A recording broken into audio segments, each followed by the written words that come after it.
Pinunahan ng mga abogado ng mga biktima ng extrajudicial killings ang hinihinging requirement ng kampo ni Pangulong Rodrigo o ni dating Pangulong Rodrigo Duterte sa mga tetestigo sa paglilitis sa International Criminal Court.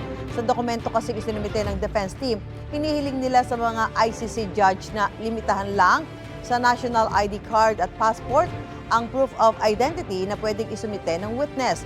Yan daw ay para maiwasan nila ang panloloko. Ayon naman kay Attorney Joel Butuyan, karamihan sa mga pamilya ng mabiktima ng EJK ay hindi makakukuha ng ganyang ID. Hindi raw dapat maging hadlang ang kawalan ng sapat na government-issued ID para makalahok ang mga biktima ng EJK sa paglilitis. Wala pang tugon ang kampo ng dating Pangulong Duterte tungkol dyan. Hindi pa rin inilalabas ang pasya ng ICC Pre-Trial Chamber 1. Gusto mo bang mauna sa mga balita? Mag-subscribe na sa GMA Integrated News sa YouTube at tumutok sa unang balita.